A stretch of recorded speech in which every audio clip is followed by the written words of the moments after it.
आदरणीय श्री शंकर घोष जी को आज जिस तरह से हाउस से निलंबित करके उनको जिस बेरहमी के साथ में मार्शल्स के द्वारा बाल से पकड़ करके घसीट करके बाहर निकाल करके घायल कर दिया गया, एक राज्य का मुख्यमंत्री खुद प्रधानमंत्री के लिए जिस तरह के अपमानजनक शब्दों का उपयोग कर रहा था, उनकी जाति को लेकर के किया गया, इस तरह के शब्द बोलने के लिए पूरी जाति मोदी को बदनाम किया, आदरणीय गृह मंत्री जी के लिए इस तरह के शब्दों का ऊंचे शब्दों का प्रयोग किया गया।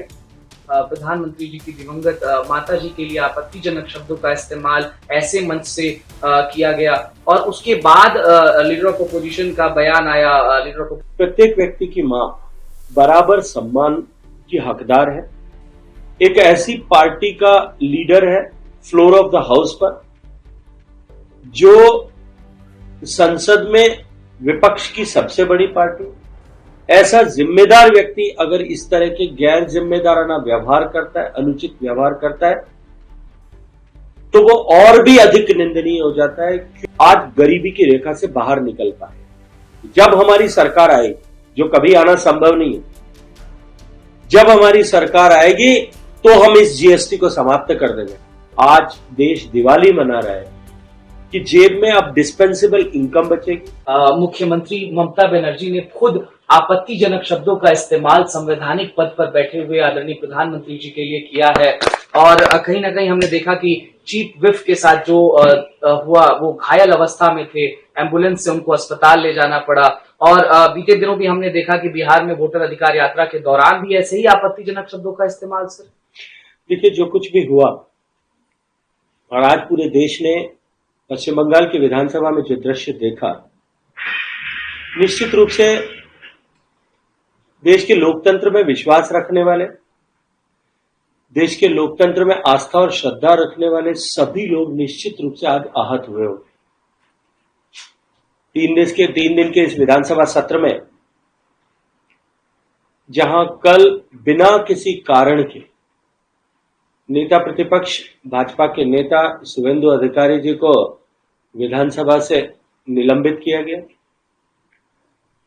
भारतीय जनता पार्टी विधायक दल के चीफ विप आदरणीय श्री शंकर घोष जी को आज जिस तरह से हाउस से निलंबित करके उनको जिस बेरहमी के साथ में मार्शल्स के द्वारा बाल से पकड़ करके घसीट करके बाहर निकाल करके घायल कर दिया गया, और उसके बाद का दृश्य तो और भी भयावह था, जो शायद पहली बार इस आजाद भारत के लोकतांत्रिक इतिहास में हुआ हो। देश की संसद में या किसी भी विधानसभा के सदन में जब सदन के नेता उस राज्य के मुख्यमंत्री खुद खड़े होकर के असंसदीय भाषा का प्रयोग करते हुए जोर जोर से नारे लगा रहे थे। इस फेडरल स्ट्रक्चर के भारत में, गणराज्य व्यवस्था के भारत में, एक राज्य का मुख्यमंत्री खुद प्रधानमंत्री के लिए जिस तरह के अपमानजनक शब्दों का उपयोग कर रहा था, वो निश्चय ही हृदय विदारक भी था और लोकतंत्र की हत्या का एक और उदाहरण भी था। जिस तरह से असंसदीय भाषा का प्रयोग माननीय प्रधानमंत्री जी के लिए उनकी जाति को लेकर के किया गया, और ये जानते हुए भी कि इस तरह के शब्द का प्रयोग करने के कारण सर्वोच्च न्यायालय ने राहुल गांधी जी को न केवल प्रताड़ना दी थी, अपितु उन्हें वार्न भी किया था कि भविष्य में इस तरह की किसी जाति विशेष के लिए इस तरह के टिप्पणी न करें। ये जानते हुए भी मुख्यमंत्री ममता बनर्जी जी ने आज उसी तरह की भाषा का प्रयोग किया, उन्हीं शब्दों का प्रयोग किया। एक व्यक्ति को के खिलाफ इस तरह के शब्द बोलने के लिए पूरी जाति मोदी को बदनाम किया। आदरणीय गृह मंत्री जी के लिए इस तरह के शब्दों का, ऊंचे शब्दों का प्रयोग किया गया। लोकतंत्र का गला घोटा गया, लोकतंत्र की हत्या की गई, लोकतंत्र की गर्दन पर छुरी चलाई गई। ये दुर्भाग्यपूर्ण दृश्य देश ने देखा। इंडी गठबंधन जो अब लगभग सिमट रहा है और ये जानता है कि अब उनका अस्तित्व समाप्ति की ओर है, तब आने वाले समय में अपनी हार और अवश्यंभावी पराजय के डर से वो इस तरह से खिसियाट को व्यक्त कर रहे। कभी बिहार में राहुल गांधी जी के मुंह से इस तरह के शब्द सुनाई देते, कभी उनके किसी छुटभैया नेता के मुंह से इस तरह के अपमानजनक बोल फूट पड़ते, और कभी विधानसभा के पटल पर खड़े होकर के विधानसभा के विधायक दल के नेता और मुख्यमंत्री इस तरह की अभद्र भाषा का प्रयोग करते हैं। लेकिन मैं फिर कहूंगा, ये जनता है, सब देख रही है। समय आने पर ऐसे सारे कुकर्मों का हिसाब जनता बराबर करेगी और भारतीय जनता पार्टी भी इस अपमान को सहन नहीं करेगी, इसका प्रतिकार करेगी और ऐसा करने वालों को निश्चित रूप से पश्चाताप करना पड़े, इसको सुनिश्चित करेगी। वोटर अधिकार यात्रा से जो तस्वीरें निकल करके सामने आई सर, प्रधानमंत्री जी की दिवंगत माता जी के लिए आपत्तिजनक शब्दों का इस्तेमाल ऐसे मंच से किया गया और उसके बाद लीडर ऑफ अपोजिशन का बयान आया, लीडर ऑफ अपोजिशन विधानसभा बिहार, उनका भी बयान आया। उन्होंने कहा कि बीजेपी के लोग हमारी माता के लिए, हमारी बहनों के लिए आपत्तिजनक शब्दों का इस्तेमाल करते हैं। सर देखिए, कोई भी प्रत्येक व्यक्ति की मां बराबर सम्मान की हकदार है। किसी भी व्यक्ति का, चाहे वो प्रधानमंत्री हो या कोई सामान्य व्यक्ति, उसकी मां के लिए किसी तरह के अपशब्द या हल्के ऊंचे शब्दों का प्रयोग करना भारत की संस्कृति के विरुद्ध है, विपरीत है, भारत की सांस्कृतिक व्यवस्थाओं में अस्वीकार्य है और निंदा करने के योग्य है। लेकिन अगर कोई रिस्पॉन्सिबल आदमी, और वो भी एक ऐसा व्यक्ति जो एक ऐसी पार्टी का लीडर है जिसने 55 साल तक एक छत्र इस देश पर राज किया है, एक ऐसी पार्टी का लीडर है फ्लोर ऑफ द हाउस पर, जो संसद में विपक्ष की सबसे बड़ी पार्टी और आधिकारिक रूप से जिसे विपक्ष में नेता प्रतिपक्ष के पद पर रहने का अवसर मिला, ऐसा जिम्मेदार व्यक्ति अगर इस तरह के गैर जिम्मेदाराना व्यवहार करता है, अनुचित व्यवहार करता है, तो वो और भी अधिक निंदनीय हो जाता है, क्योंकि जो जितना जिम्मेदार है उसे उतना ही समझदारी की अपेक्षा उसकी जिम्मेदारी के साथ देश की जनता और आम मानवी करता है। वित्त मंत्री निर्मला सीतारमण जी ने बड़ा तोहफा देशवासियों को दिया है सर। जीएसटी रिफॉर्म 2.0 कल रात को अनाउंस किया गया सर। कहीं ना कहीं जिस तरीके का एंटिसिपेशन किया जा रहा था, लोग अब उसको अपने सामने देख पा रहे हैं। कैसे आप देख रहे हैं सर तमाम उन इंडस्ट्रीज के लिए, उन सेक्टर्स के लिए जो इसको एंटिसिपेट कर रहे थे?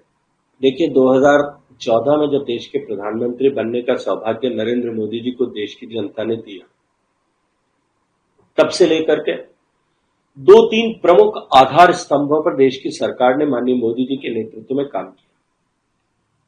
माननीय प्रधानमंत्री जी का पहला संकल्प था कि मेरी सरकार गांव, गरीब, किसान, पीड़ित, शोषित, वंचित, दलित, इन सबके जीवन में परिवर्तन लाने के लिए काम करेगी। गरीब को बुनियादी आवश्यकताओं की पूर्ति की चुनौती के इस मायाजाल से बाहर निकालेगी, जिसके दिवा स्वप्न दिखा करके 75 साल लगातार, आजादी से लेकर के 2014 तक, आजादी के पहले से लेकर के 2014 तक लगातार गरीब को, दलित को, पीड़ित को केवल एक राजनीतिक गोटी या चारे के रूप में उपयोग किया गया था।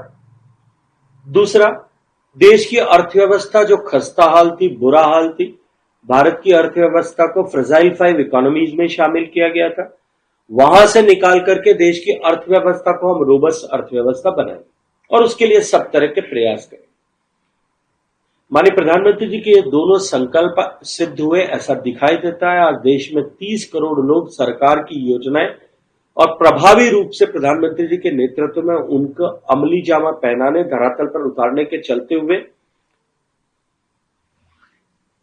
आज गरीबी की रेखा से बाहर निकल पाए और सौभाग्य के साथ में मध्यम वर्ग का जीवन जीने का अवसर प्राप्त कर चुके। भारत की अर्थव्यवस्था भी कड़े फैसले, बड़े फैसले और देश के हित में किए गए फैसलों के चलते हुए आज दुनिया की सबसे वाइब्रेंट इकोनॉमी बनी है। लगातार 4 साल से हम दुनिया की सबसे तेजी से बढ़ती हुई अर्थव्यवस्था है, रोबस्ट 5, फ्रेजाइल 5 से रोबस्ट 5 इकोनॉमी में पहुंचे और 11वें स्थान से 4वें स्थान पर पहुंच करके तीसरे तक जाने की तैयारी कर। इस यात्रा में जो एक महत्वपूर्ण स्तंभ था, जो मील का पत्थर था, वो जीएसटी की घोषणा थी, जिसको लेकर के कांग्रेस पार्टी और विपक्ष ने अनेक तरह के अनर्गल प्रलाप किए। गुड्स एंड सर्विस टैक्स को गब्बर सिंह टैक्स की संज्ञा दी गई। उसे लेकर के अनेक तरह की भ्रांतियां पैदा करने की कोशिश की गई। राज्यों के बीच में वैमनस्य खड़ा करने की कोशिश की गई। मंचों पर खड़े होकर के इस बात का दावा किया गया कि जब हमारी सरकार आएगी, जो कभी आना संभव नहीं है, जब हमारी सरकार आएगी तो हम इस जीएसटी को समाप्त कर देंगे। उस जीएसटी का परिवर्तन देखिए कि जब भारत में जीएसटी लागू हुई तब एक महीने का कलेक्शन जो 60-70 हजार करोड़ के बीच में होता था, जब ऑल टाइम हाई टच किया इस साल के अप्रैल में, तब वो 2,34,000 करोड़ से ज्यादा था। और राज्यों को उसके कारण से संसाधन मिले, राज्यों को उसके कारण से खर्च करने के लिए, विकास करने के लिए अधिक धनराशि मिली। केंद्र के ऐसी योजनाएं जिसमें केंद्र अपना अंश देता है, राज्यांश भी मिलता है, ऐसी योजनाओं में केंद्र अधिक पैसा दे सके, इसकी राज्यों को लाभ हुआ। और इन सब के बावजूद भी इस तरह की भ्रांति फैलाने की कोशिश की गई। और अब जब भारत की अर्थव्यवस्था सुदृढ़ हुई है, तब माननीय प्रधानमंत्री जी ने जो लाल किले से उद्घोष किया था कि देश 2 दिवाली मनाएगा, आज देश दिवाली मना रहा है जब देश के सामान्य मानवीय के जीवन में उपयोग में आने वाली हर आवश्यक और हर घर में उपयोग होने वाली, हर रसोई घर में उपयोग होने वाली हर वस्तु पर जीएसटी को बेहद कम किया गया, या तो उसे 0 कर दिया गया या उसको 5% तक सीमित कर दिया गया। 2 ही तरह के स्लैब अब रखे गए और निश्चित रूप से उससे चलते हुए देश के बहुत बड़ी आबादी की जेब में अब डिस्पेंसेबल इनकम बचेगी। जब देश की लोगों की जेब में डिस्पेंसेबल इनकम, अधिशेष राशि खर्च करने के लिए होगी, तो नेचुरली बाजार जो है वो और अधिक समृद्ध होंगे, इकोनॉमी और तेजी के साथ में रिवॉल्व करेगी और तेजी के साथ में इवॉल्व भी करेगी। और मैं तो, क्योंकि पर्यटन की जिम्मेदारी मेरे कंधों पर है, माननीय प्रधानमंत्री जी ने मुझे दायित्व दिया है, मैं एक धन्यवाद देते हुए 2 विषय और रखना चाहता हूं। एक कि जब डिस्पेंसेबल इनकम जनता की जेब में होती है तो पर्यटन को इजाफा मिलता है, बढ़ावा मिलता है, अभिवृद्धि होती है। और दूसरा, डायरेक्ट पर्यटन क्षेत्र में भी जो होटल्स के ऊपर टैक्स जीएसटी स्लैब 7,500 रुपए तक के होटल रूम्स के लिए 12% होता था, उसको घटा करके 5% कर दिया गया। जो 18% का 7,500 रुपए से ऊपर के लग्जरी होटल्स के लिए था, उसको 18 तक ही सीमित रखा गया। मैं ये मानता हूं कि इन दोनों विषयों के चलते हुए टूरिज्म सेक्टर को एक बड़ा उछाल आने वाले समय में देखने को मिलेगा। लेकिन कांग्रेस पार्टी फिर कह रही है, खड़गे जी का बयान उन्होंने कहा कि एक देश एक टैक्स की बात आप लोग करते थे, एक देश 9 टैक्स हो गया है। पवन खेरा जी का बयान है, उन्होंने कहा कि आप लोगों ने फाइनली राहुल गांधी जी की एडवाइस मान ली, लेकिन इतना लेट क्यों हो गया? राहुल गांधी जी ने तो मंच पे खड़े होकर के ये कहा था। पवन खेरा जी को इस बात को बताना चाहिए कि कब उन्होंने ऐसी एडवाइस की थी, क्योंकि उनसे इस तरह की एडवाइस की तो देश कभी अपेक्षा भी नहीं रखता। उन्होंने तो मंच पे खड़े होकर के अनेक पॉलिटिकल मंच पे ये कहा कि हम इस जीएसटी को खत्म कर देंगे। अब उनको जीएसटी की ताकत और उसके कारण से देश में हुआ परिवर्तन जब समझ में आया है, तब लुक छिप करके उसके गाड़ी में, जीएसटी की गाड़ी में बैठने का रास्ता वो ढूंढा।